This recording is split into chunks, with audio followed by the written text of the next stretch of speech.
Hello, I'm Chuck Wolf, Chief Executive for Charles J. Wolf Associates, LLC. As a motivational speaker and a leadership consultant and executive coach and trainer, I often work with very successful people in their companies. Since many can't afford a professional, I volunteer to host a radio talk show called The Emotion Roadmap, Take the Wheel and Control How You Feel, on a nonprofit community radio station in Bridgeport, Connecticut, WPKN. My reason for doing the show is to share with as many people as possible this wonderful process for helping people manage their own emotions and their relationships with others. My goal is for everyone listening to learn to use the Emotion Roadmap to make life better. As you listen to me, help others, I hope you are also learning. As a Simsbury resident, I'm delighted to be able to make the show available through Simsbury TV. To learn more, go to my website, www.emotionroadmap.com. Thank you for listening and watching. This is Chuck Wolf, and you're listening to WPKN 89.5 FM listener-supported radio in Bridgeport, Connecticut. And I have the pleasure of having a guest on today that's going to answer, I think, a number of people's questions about how it feels to be missing sports. One of the people that I had the pleasure of getting to know in the last few years is a fellow named Rick Aberman. And Rick's background, he might say a bit more about himself, but he's been the director of peak performance for the Minnesota Twins. He's worked with all the sports teams, I guess, at the University of Minnesota. And he's actually written a book, too, about why good coaches quit and how to handle all the other stuff. So I think that's all the other stuff is really pretty much dominating these days. So I think that's a pretty good intro to get started. But one of the ways I know Rick is because we're both members of this group called the Consortiums for Research on Emotional Intelligence in Organizations. It's a group that brings together a lot of people around the world who are looking at and studying and using and applying this concept of emotional intelligence in all different manners of life. And there's a lot of people that do a lot of research, and there's a lot of people that are doing some really innovative things with practice. And Rick's one of them in the sports world. And so I've got a few questions I'm going to be asking Rick in a moment. But one of the questions that introduced me to Rick early on was I had the chance to work with the Division I basketball team at the University of Hartford for a number of years. And as I was trying to understand what I've been doing in the corporate world and with nonprofits and military organizations, all kinds of other organizations, I'd never really dealt with the sports world before. And Rick was a great asset to me when I was first doing some of that work. So I've gotten to know Rick over the years, really enjoy him, and this is a chance I thought to have him on the radio show. And so this is a conversation with Rick about sports and what's happening with how we're feeling about missing sports and what are the athletes experiencing, what are coaches experiencing. What are some of the plans for getting back and getting sports back up and running again without fans in the crowd? How's that going to feel? And also I just thought I'd ask Rick about his own personal experiences. So that's my intro. And for those of you who listen regularly to the show, you know that a lot of the times when I'm in studio and not doing it via Zoom, I'm having people call in with challenges that they face. And I'm trying to use the Emotion Roadmap to answer those challenges. But in the last few weeks and months, there's been a lot of pressure not to go to the studio. And so I'm doing these from my home office. And so with that, I want to introduce Rick Aberman. And Rick, would you like to say anything that I might have missed in your bio that you think is important for people to know about you? Well, I appreciate that, Chuck. First of all, thank you for having me on your show. It's a pleasure, and it's always enjoyable for good times when you and I get together and chat, so thank you. I work in a lot of different venues, certainly the sports world. That's been my whole career, and the corporate world. And I'm familiar with both of those things in business and in sports. And we're still dealing with people. I'd like to say that it's the relatively same issues, just different venues. In my world, I deal with high performers. Most of the people I see are pretty good at what they do. In fact, often they're the best at what they do in their field, in their sport, in their industry. But these are people as well, and so we want to be able to provide them with a resource that they might not ordinarily seek until there's a crisis. And so this is really about being more proactive. Imagine that if you're an athlete and you're used to performing on a certain season and you're used to being in front of a crowd and operating with pressure and also dealing with the successes and the failures of being in front of sometimes literally hundreds of thousands of people that might be watching on television. It's challenging to be isolating now and to be away from it and to not even know whether you want to get back to it because of the risk that's involved. At the same time, you miss it deeply. So before we talk about fans' experiences, I don't know. I know you can't talk about anything personal about any individuals, but in general, can you share some of the kind of themes that might be running across professional athletes now who are not able to participate in their sports? Yeah, I think you hit it. All of those things are true. These are people who are typically used to being in the limelight, and often being in that limelight is very helpful for them. There is a certain amount of isolation, a great amount of isolation that we're all experiencing right now. Mm-hmm. And these are people that, tend to be more connected to groups or teams. We're not talking about the individual athletes. I think their issues are a little bit different. But in terms of some of the individual sports, but certainly for the team sports, it's a real shift for them. And when you think of athletes, Chuck, these people have gotten to where they are because they're highly disciplined. They are really good at establishing routines and structures and things that help orient themselves. And a lot of those typical things that they have done that allow them to go where they want to go are no longer available to them. And that can be really disorienting. Everybody's used to the off season and enjoys it and takes advantage of some downtime, and we need that. But when you're having downtime during a time when you are typically in the middle of your season, it's just like waking up in the middle of the night and having it be daylight out. It's very strange and very disorienting. Well, I know you work in the corporate world, Rick, as well as with athletes. I know that in corporate worlds, executives fail, and one of my friends talks about failure as a learning curve. I mean, it's like you need to fail in order you want to keep failing better. You keep want to learn from failure and keep growing and doing more. But a lot of people struggle with failure. Somebody who fails in a business world, they might have a few people that know about their failure. If they're obviously a very senior person, a lot of people know. But in the athletic world, anybody that's watching knows as soon as you fail. And so it's more immediate. But you also have a quicker chance to turn it around. Do you find yourself saying different kinds of things to people in the different worlds? Well, they're pretty similar. You're absolutely right. I mean, you make a mistake in the office and people aren't reading about it in the paper the next day, or it's not being discussed on the sports, on the radio talk shows and the sports talk shows around the country. So yes, you're not in the limelight in the same way. Your impact can be as large, if not larger, in the corporate world. But nonetheless, that kind of limelight is a little bit different, and that pressure to perform is a little bit different. But other than that, you're still dealing with people who keep score. Results matter, and there's that pressure to perform, and there's that expectation that as professionals, there's not a lot of room for error. And so what happens is now you're talking about a population that does really well anyway at the professional level. So they have a lot of experience with success, not as much experience at failure.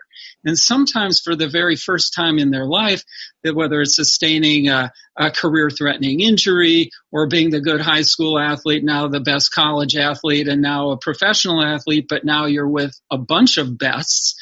Right. Maybe you don't start right away. Maybe you're on the bench. Maybe you're a rookie. Maybe you're not. You might have doubts and things that you haven't never had before. When we're good at something, there's the tendency for our sense of self to be dependent on what we do and how we do it.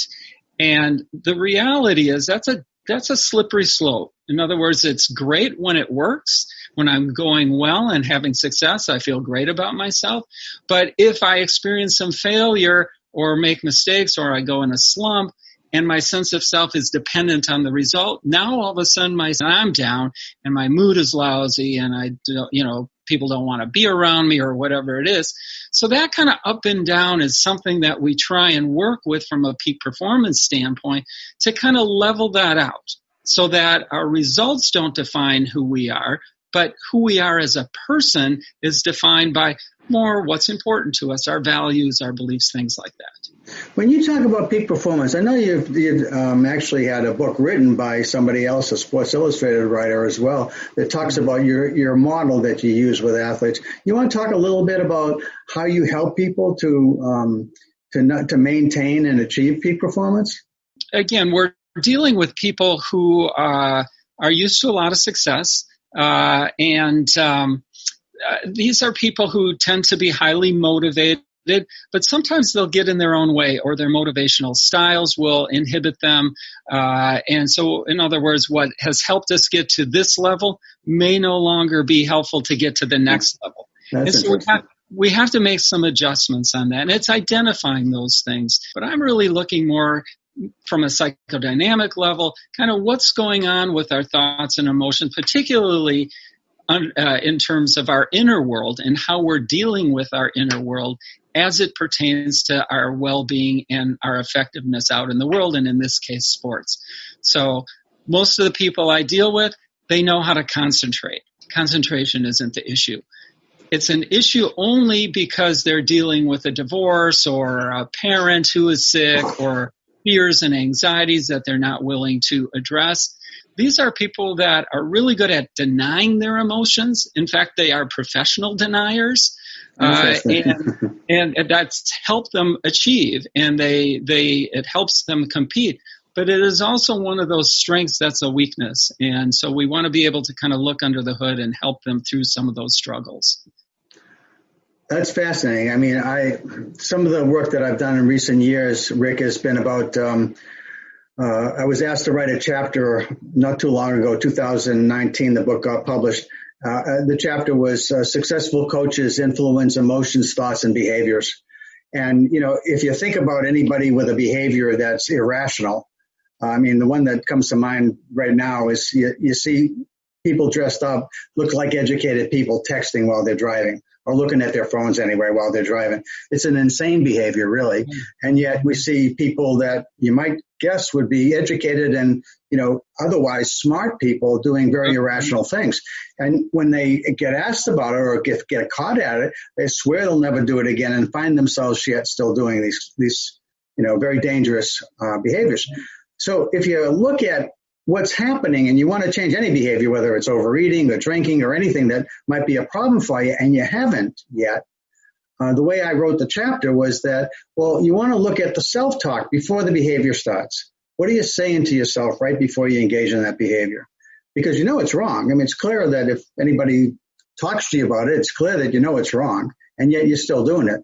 And so if you look at the self-talk, you then want to ask yourself, what feelings are driving that self-talk? Because we know feelings influence thoughts, influence behaviors. And so you've got to either change the self-talk or you have to change the feeling.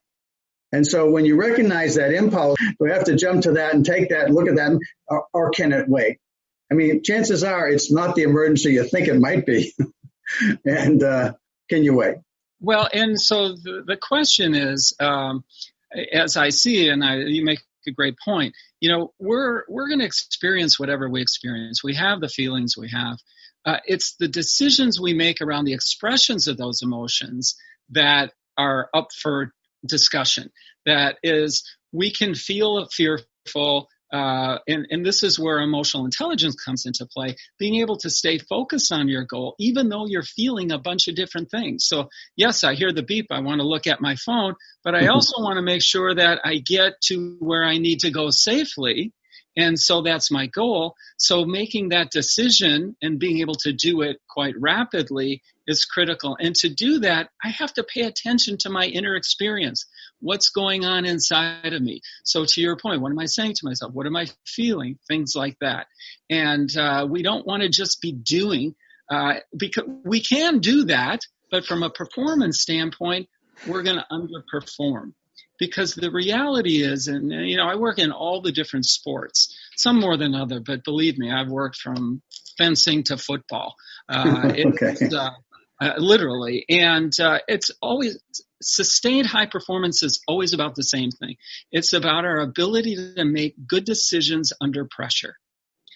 And we can sit and talk about how we might strategize and how we might want to do a play and how we might approach a meeting or the client or things like that.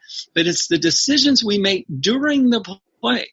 Are we able to read and respond to what's going on, manage those emotions, and often conflicting emotions by staying focused on our goal, which is going to help us be an ultimately a sustainable high performer. That's really interesting, Rick. I guess it's changed somewhat now in terms of the phone calls you're getting. People aren't asking about how do I stay in the moment on the field. The question is, how do I handle whatever's happening right now while I'm sitting at home and I'm not getting a chance to perform at all? Yeah. And, I think one of the things we're dealing with is we think about this kind of along the line of a trauma. Something has happened from a pandemic, which has flipped our world on a dime in about a second. I mean, it's been really quick if you think about it. So we've experienced this trauma and this shock, and we sort of go through this process of kind of figuring it out, becoming disoriented, and then kind of figuring out how to get our bearings. And now we're used to, working from home. We're used to doing the Zoom interviews, and this has become kind of normalized, if you will. But then now we're also dealing with, as this continues, we're starting to get some Zoom fatigue. We're starting to think about, well, gosh, how many walks can I go on? All of these things. And by the way, we're going to start opening things up, and we're talking about return to play. So I think what's happened when we look at, this is where where I'm addressing things with my clients, is that we need to consider that there's an inherent loss that's taking place. And we think about a loss, it's maybe there's been an actual loss of a person who has succumbed as a fatality, and that's certainly horrible. But there's also the psychological loss of, it's kind of nice being around my family or not having to get dressed to go to the office or to go to the park. And I'm on the road half the time anyway. In fact, as a baseball player, I've never been around in the summer. I mean, since I was a little kid. And, it's kind of nice playing with my kids and helping her with her schoolwork and things like that, and being with my spouse. And so there's that. And then that return to play, by the way, it's going to be a very different kind of return to play. Who would have ever thought in their life that we'd play in front of no fans? I mean, that's kind of a crazy idea. And then when we get there, there's going to be social distancing, and there's proposals where we can't shower after, and we can't eat together, and we can't, if you're not in the lineup, you have to sit in the stands. You can't be in the dugout. And just, it will be good to play, but it's not going to be a lot of fun. Initially, there might be that initial relief, but it won't look anything. Being quarantined with your team, asking permission to leave the hotel. I mean, it's very, very different. And so that sense of loss is really going to, is something that I think is important to acknowledge. And is it different across the different groups that you work with? Because I know that you've been working with the Twins pretty regular, but you also work with NHL, NBA, and also with the football teams. So do you see differences across the different sports? I think more so in the timing, Chuck. Football is able to almost pretend as if nothing has changed, other than the mini camps, the OTAs, things like that have gone virtual for the most part, or meetings like that. But the NFL has not had to really change anything significant. I think coaches are expected to come back next week. Now, we can say all these things, but who knows what's actually going to happen. So I think we're a long ways yet from figuring out, what is it going to look like in the fall? Because we know as we get people more engaged, if they do become engaged, and here in Minnesota, people are allowed to go back to work in limited capacities and things like that. Well, all sorts of planning occurs, and then we're finding there's not a lot of people who are willing to do that. And you'd think as much as people want to get back to work and get out of the house and do all that, and they're grateful for it, they're going, I feel kind of safer in my house. I will just wait for a while. I think people, I know as a fan, because I've over the years gone to a lot of Patriots games. I have a season ticket package, and then also with the Red Sox, I've got I couldn't go to all the Red Sox games, live too far from there, but we go to 10 game. They have a 10 game package or something. Yeah. And it's really hard to think about going back and sitting really close to people and being in those crowds when you're entering and when you're standing in line to get a hot dog or a beer or a glass of wine or a water bottle. It's just really hard to think about being among all those people. And the risk just seems like, as much as I want to go, deeply want to go, I don't know when it's going to be safe to go again. And as having been a member of the medical staff, I've been in Fenway many times, and I know what that visiting clubhouse is like. And you are right on top of people, and you're sitting in hallways, and you're just jammed in there shoulder to shoulder, and there's not a lot of room. And you have a small weight room, a very small training room, and just, where you eat, you're really on top of each other. And generally, that's okay. But now you're thinking, okay, we're asking people to be fairly disciplined.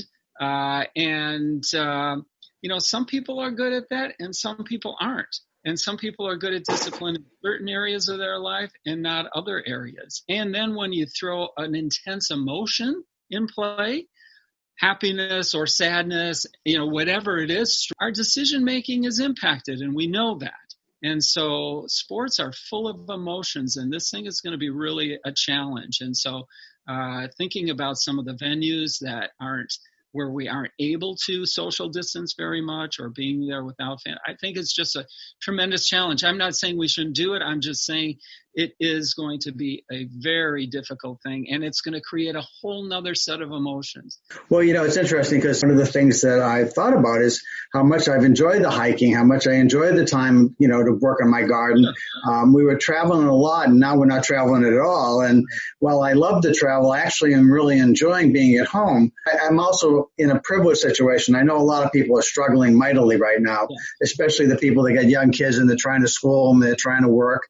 Or they're not working and they don't have an income coming in, and they're worried about paying the rent and putting food on the table. So, there's a lot of other really challenging circumstances.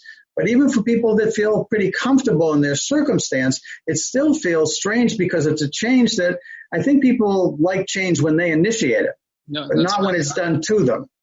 So the fact that I don't know when I can go back to a ball game, or that I can't watch even a ball game on TV, those are little annoyances. And I remind myself how lucky I am in so many ways. And at the same time, those annoy me. And I know that they annoy other people. And it's trying to reconcile. It's not, I know I shouldn't feel that way, but I do feel that way. And just telling yourself you shouldn't doesn't really change anything. You do. It usually makes it worse. It's like standing in the batter's box saying, don't be nervous, don't be nervous. What it usually does is it makes you more nervous. And by the way, while you're thinking about and arguing with yourself, the ball's in the catcher's mitt. So it's generally not a good thing to do. And that's where we talk about accepting the emotions that you experience. You're anxious. Okay. So we don't always have to have that perfect in the zone feeling in order to do our best. It doesn't mean that we still can't be effective. Right. And my show isn't about just changing to a good mood. It's recognizing what emotions are telling you. It's an evolutionary system inside us that offers warning and guidelines and guideposts for us that kind of help, control our life. And I think it's legitimate to feel some of these anxious moments and this dissatisfaction with the current state of events, even though you got to live with it.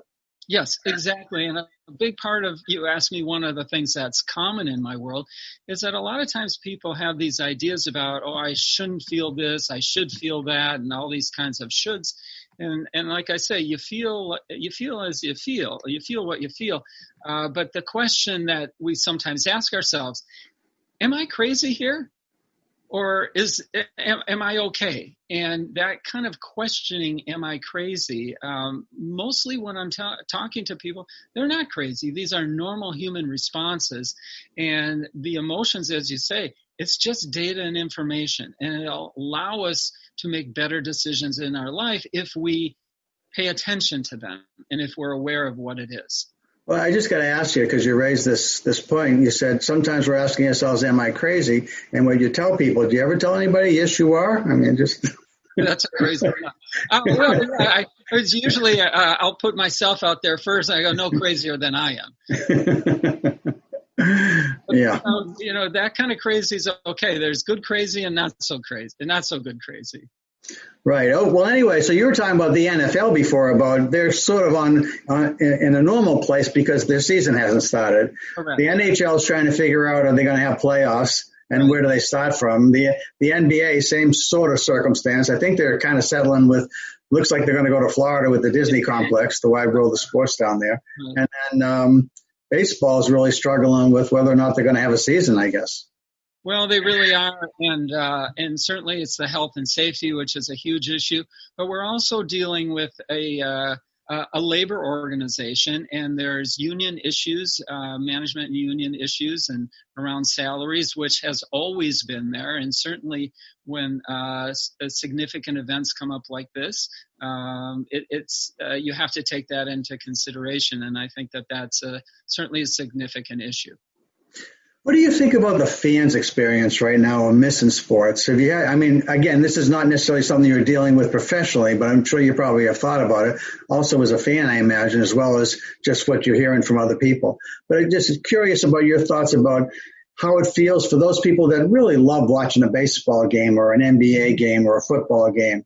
It's gone on now for several months that there's no real live sport. I found an aside, I found myself watching old Celtics games because, I've got the Boston stations where I live and enjoying the heck out of them because I know they win the games that they're showing. So, yeah, the outcome. Well, I think from my point of view, I am a big sports fan. I'm fortunate to be able to make my living in the sports world, but I'm also a big fan, and I have games on all the time. I see all kinds of games, and I'll sit and watch, and often I'll just like the sound of the game and having it on, and particularly you can do this with baseball and kind of go in and out and things like that.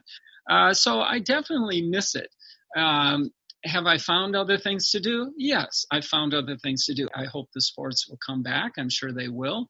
And yet I would like them to come back in a way where I can really enjoy it, not in a way that it's like, oh, this is weird, just to have it with something different. I'm not really looking for something different. Now, it may be different.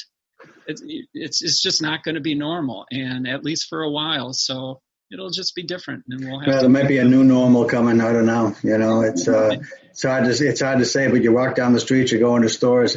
I think people be wearing masks for a while. I mean, we live in an area where we don't need masks for the streets where we walk on because there's plenty of room between people, sure, and there's not that many people on the streets. But and also we walk in the woods, and there's not many people, and most people are pretty good about moving over these days as far as going hiking. But the idea of normal might be that it's a different normal than anything that we're used to. That's happened several times when we've had major circumstances that cause huge changes. I'll ask you about The Last Dance because that was really interesting. Did you happen to watch it? I did not. Oh, okay. So you didn't watch it. Well, I know quite a bit about it, but I did not watch it. So it was interesting in the sense that here's possibly at least the most athletic basketball player that most anybody's ever seen, and someone that had an amazing affinity for peak performance. And then I didn't realize this at the time because I was a basketball fan, but not necessarily a Chicago Bulls fan. And, having been, grown up in Massachusetts, if the Celtics weren't the champions, I wasn't that interested in the other champions, although I had some interest. But I didn't realize that Michael Jordan, every time he went to the finals, he won. And that's amazing to me, because how hard it is to get there, number one, and number two, always to be a winner in 6 different finals. So I actually enjoyed the show, but now there's more interest in doing more things like that. And Tom Brady, I guess, just signed a contract to do something similar. And again, having watched Brady all these years and been a season ticket holder with the Patriots for the last 10 years, I feel so privileged to have seen that level of football and to see the amazing number of wins and 6 Super Bowls, one coach, one quarterback over all those years. Absolutely astounding. And so I think it's kind of a rich form of entertainment. Again, Yes. about something, if you happen to follow the sport and they're engaged and value and really enjoy seeing someone operate at that kind of peak performance level, pretty amazing stuff, really. It's remarkable. And you're talking about some performers that, they're almost freaks of nature. They're just different. You could always tell when you're in college who's different amongst the good players. Somebody has an extra gear. I remember seeing Herschel Walker run track at Georgia and at a track meet, and it's like, that guy moves different.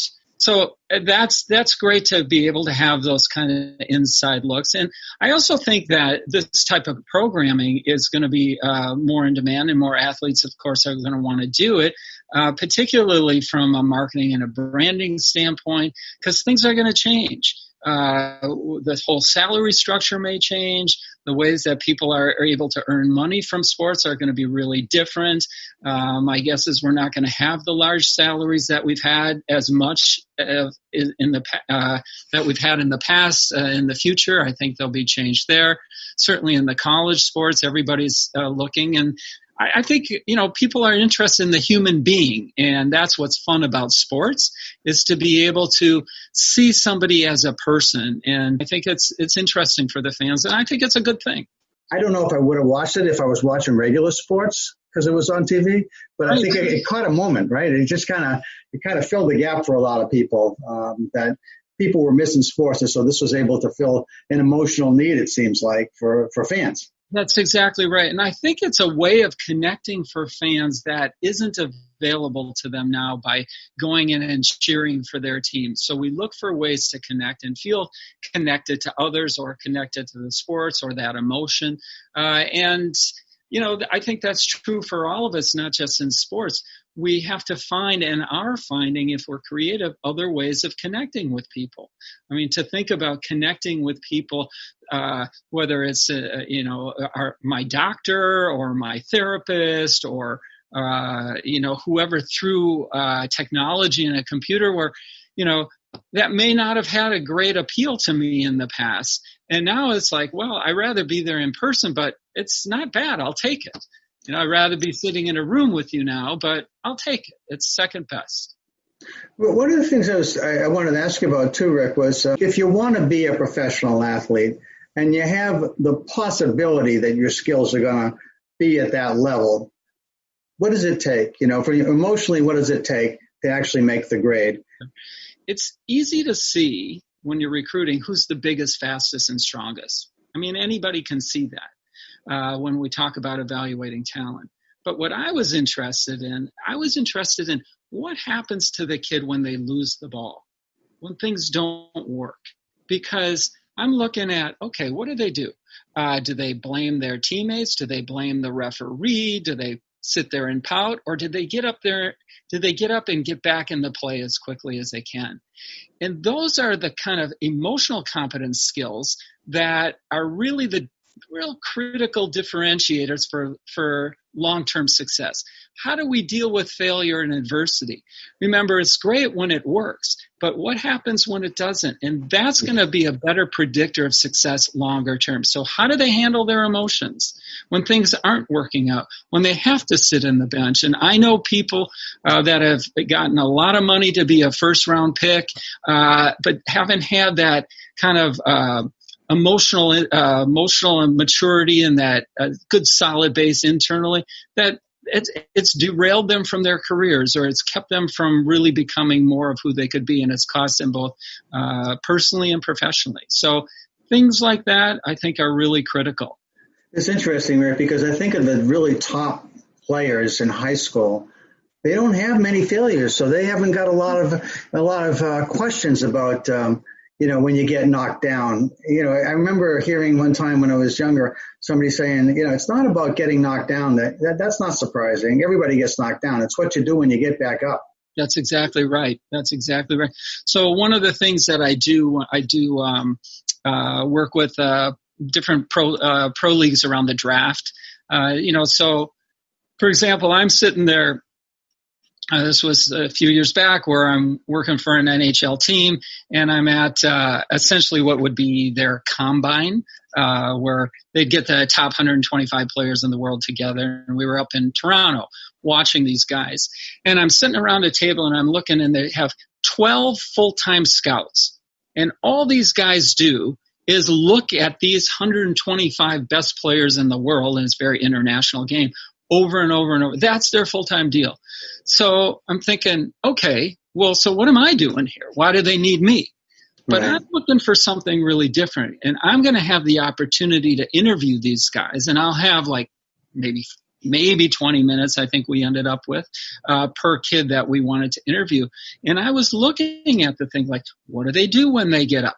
Have they ever failed at anything? And I remember asking a kid who was one of the top 5 ranked kids in North America, and he was a great hockey player, a very bright kid. And, I asked him, I said, so, if you didn't play hockey, what do you want to do? And he goes, well, I'd like to go to law school. And I said, oh, okay, so you want to be a lawyer? He goes, no, I'd really like to go into business, but I think a law degree would be good. And I go, oh, that's great. I said, okay, so let's just say I'm your banker and you're in business. One of the questions I'm going to ask you, if you failed at anything, I said, you know why I would ask that? He goes, yeah, you're asking because if I failed, you're not going to give me the money. And I go, no, just the opposite. I want to see that you were able to fail and still be okay. And people who have more experience at success may not have the confidence necessary to know that they can fail and be okay. So in other words, if I'm always a straight A kid and I get to college and I get a B, I'm mortified because I think that my world has fallen apart. Right. I'm not used to it. I'm not sure that I'm okay. It impacts my self-esteem and self-concept. And so that's where, when I was talking earlier, we want to help people develop that internal self-concept that's not result dependent. It's really hard to do with successful people, but that's a big part of what I do in sports and in business.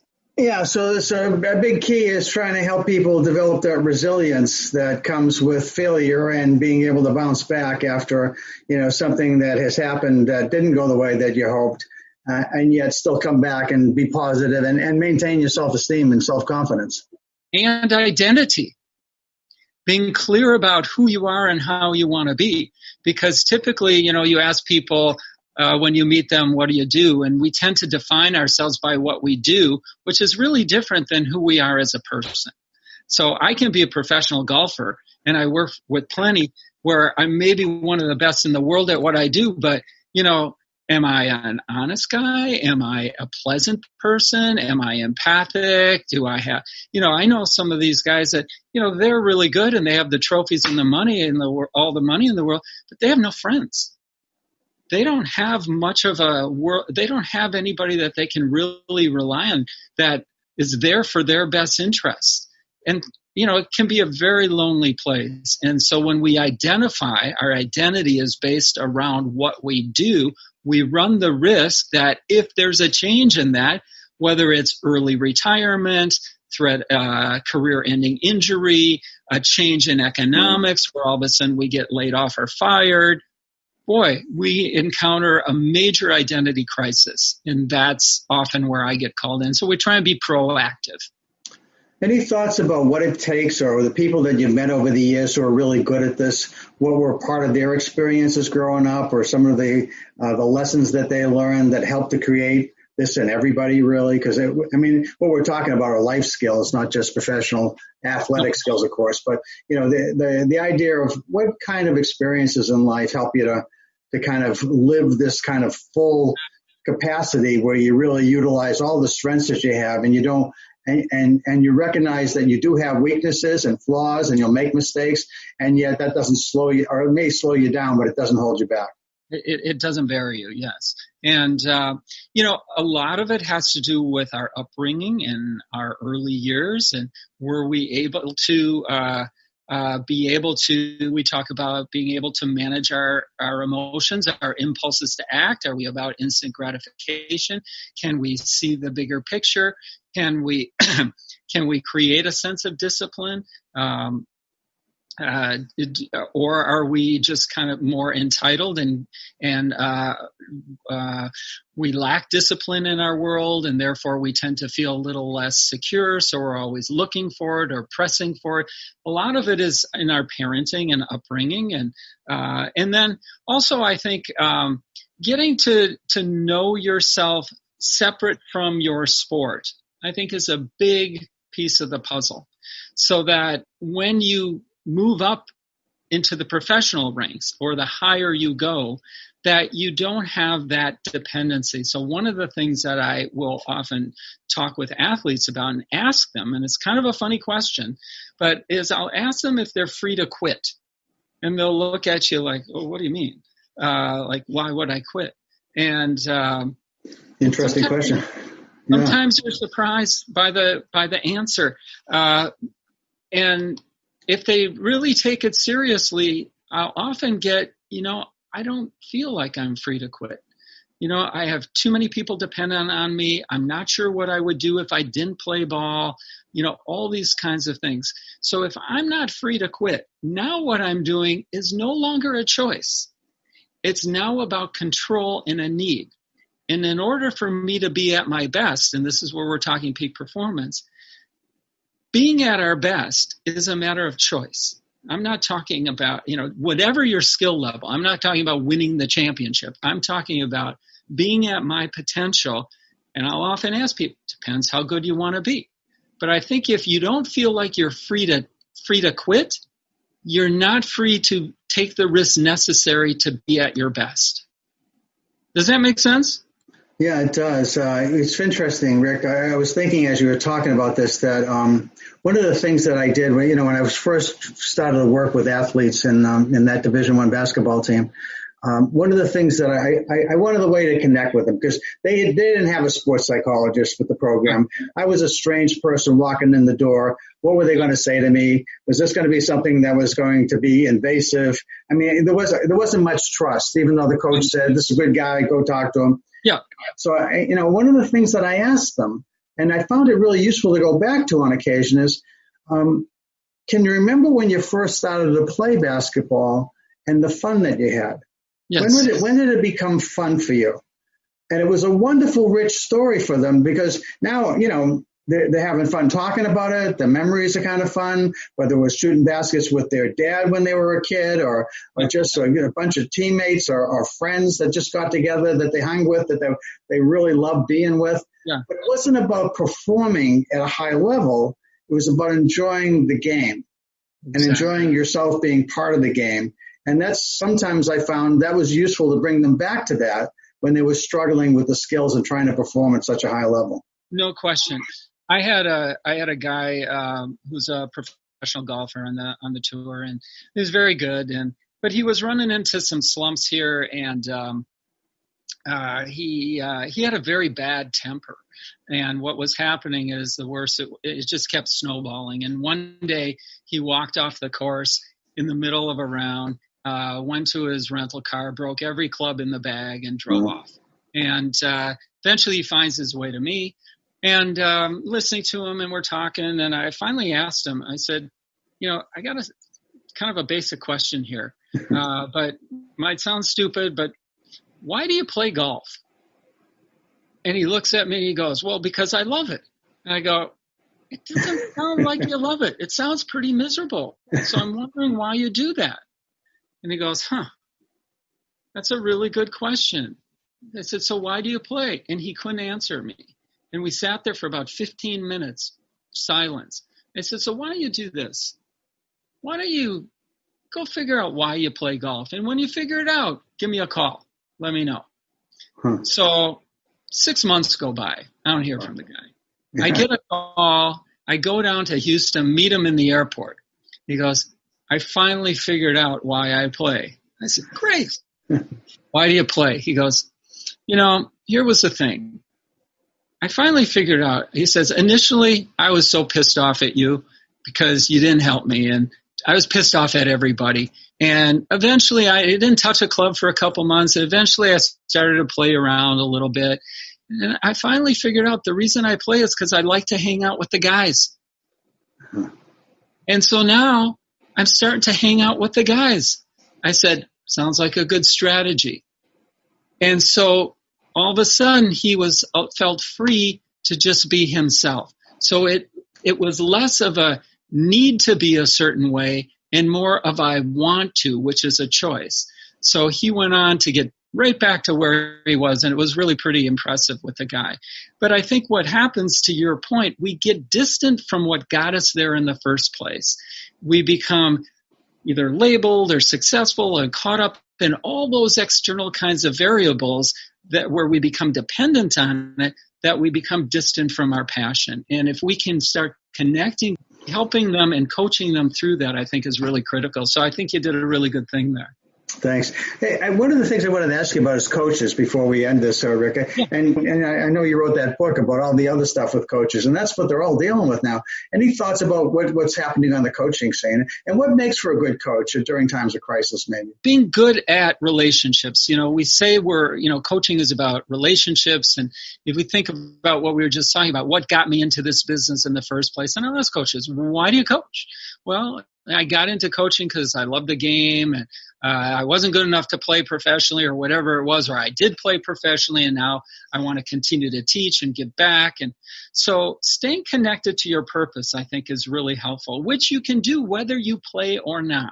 So right now we're not able to compete. But if you have a passion around teaching and being available as a trusted advisor for people and helping them grow and develop as people, all that continues. We have to be a little bit creative about it, but in a way, this is an opportunity to bring us back to some of those basics that we generally don't have time for because we get so caught up in the execution of the X's and the O's and the competition and the traveling and the speaking engagements and the conferences and all those, and roster managements and all those things. And by the way, this whole thing at the college level is going to look really, really different coming back. And so there's going to be a lot of disorientation. And some people will want to be able to be part of that. And some people might say, you know what, this isn't for me anymore. And it's changed. And that's all okay. But I think being there for your athletes, understanding that not only are they going through experiences, but having outlets for yourself, making sure you're connected as the coach so that you can manage your own psychological well-being versus just kind of doing what many of us talk about doing, denying those emotions. It's like a parent who's supposed to have all the answer, or the CEO that's supposed to have all the answers, or the coach. No, you're people too. So yes, coaches and leaders can be in a very lonely position. And by the way, athletic directors and college presidents, these are part of the people that I work with as well. These are real people who are really feeling isolated and alone and under a ton of pressure right now. It's interesting. You make me think there's a fellow that I would listen to who was a really outstanding salesperson. And he talked about that if you have a lot of customers, you should have a list of every customer that you have. And every few days, you should be calling some of these people, not to sell them something, but to see how they're doing. That's right. And then when seeing how they're doing, sometimes you'll end up selling them something, but that's not why you call. It's about seeing how they're doing, because you want them to know you care about them. You miss seeing them. You haven't done something for them in a while. We know this is an unusual circumstance. Many of these people are at home. And he said, I can't tell you how many people are so thankful to get a phone call. Yes, exactly right.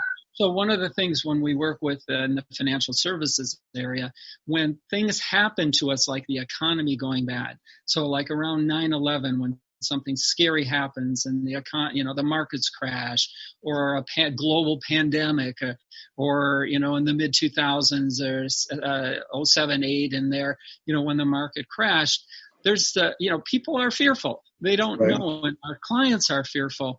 Well, not only are our clients fearful, but so are our advisors. And so I have to be able, in order to be an effective leader, and this is the same to your point as a coach, but it's for all leaders, I have to be aware of my own emotions.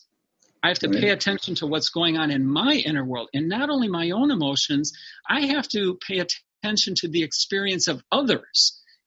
And at the same time, I also have to pay attention to what's going on in the industry and in the markets and the bigger picture. So I have 3 different things I have to be focused on. And if I can do that effectively, instead of, if I'm not paying attention or aware of my emotions, what I'm going to likely do is stay away from my clients because I don't know what to say. I don't have an answer. Nobody knows when the pandemic's going to be over. Nobody knows what's going to happen to the market. But since I think I'm supposed to be the fixer and the person with the solutions, and if I don't have that, then there's no place for me. So that's exactly what we don't want people to do now. We want people to reach out just as you're saying, and at the very least say, be honest with people. What's going to happen with the markets? I don't know what's going to happen with the markets, but what I can do is I can assure you, and we will work through this together so that you're not alone. Giving people a sense of security, whether you're a student athlete, whatever it is, or a parent with a child who's fearful. We'll figure it out together and we'll be okay. So those are the things that security is what you want to provide to the people you work with. And that's one of my big messages to coaches and people and all leaders really. Right now. Are you seeing much in the way of depression at this point? Because I'm wondering, it seems to me it's hard to stay away from that if what you love and what you're passionate about you're being held back from doing. Yeah, and some of it is tied to personalities. Sometimes introverts are doing fairly well right now because I've seen that too. That's interesting. They're good at social isolation. They're pretty self-sufficient. But people who tend to be more social, people who are part of team sports, are used to being connected. Yeah, I'm certainly seeing that. We're seeing a rise in suicides, certainly calls to mental health hotlines. I'm certainly busier than ever. And that's okay. We want to make resources available to people. But yeah, all of those things are in play right now, Chuck. It's a scary time. Right. Any thoughts you have about things that might be helpful to people to keep their spirits up, even though, again, recognizing it's legitimate to feel some of this sadness and this even depression where, the circumstances are not what you want and you can't change them. And I know for myself, the message is control what you can, but what you can't control, you just got to let go of. And I think you said it yourself, while you love sports, you found some other things to do. I mean, I'm of the opinion that you can create lists of things that you love doing. Yes. Plan for those things so that you make sure that you are doing things that uplift yourself and that it's actually the whole concept to me of emotional intelligence got exciting when I learned you could plan emotionally what you want to feel. Most of the time we just think we got to deal with whatever's happening and we do a lots of times. But I think there are times that we can actually, that's the concept of my radio show, take the wheel and control how you feel. You do that. Any thoughts you have along those lines, Rick? Yeah, well, I think certainly accepting those things, not fighting with yourself is important. We're dealing with, you hear unprecedented, uncertain, all these things, but everything is ambiguous right now. And there's quite a big body of research around ambiguity and how people deal with ambiguous times. So if we think of ambiguity as the unknown, it's also stressful. It's really stressful. And what many of us try and do, whether we're in the sports business, we try and predict and prepare for a game so that we can control the unknown. We don't want to be unprepared. We try and plan for our savings and our investments and for retirement. We're trying to manage ambiguity, which is really stress. So therefore, we're constantly feeling stress. And what we want to make sure that we don't do is we want to make sure that we don't get stuck. And when I say stuck, I'm talking about emotionally stuck. Because often people are stuck until they have some clarity. Until something's no longer ambiguous. Well, that could change. And I've seen this with our players. Well, initially, if you remember, we're going to stop spring training. We'll put the season off 2 weeks.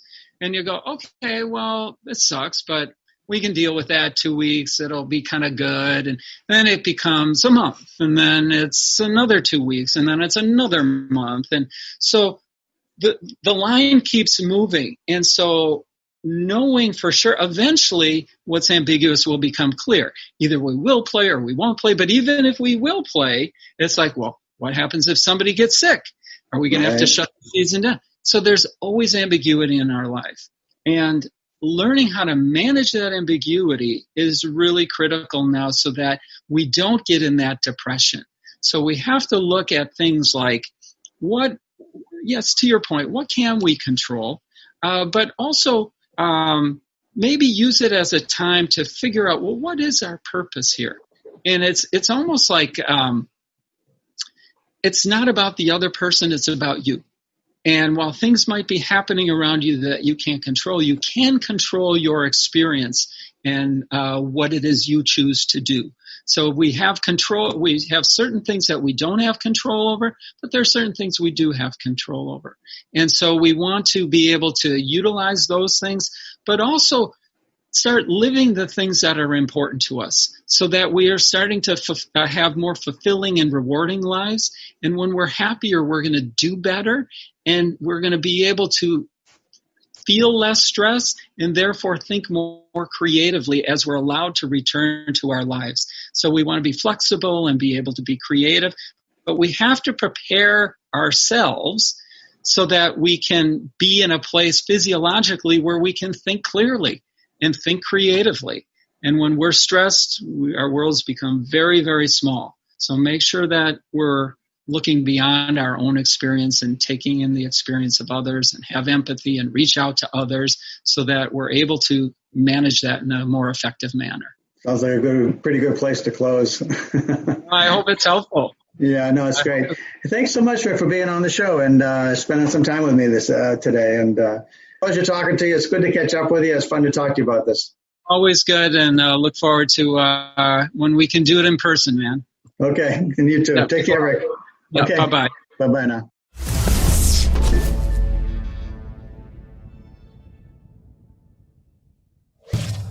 Funding for Simsbury Community Television is provided in part by contributions from viewers like you. Thank you.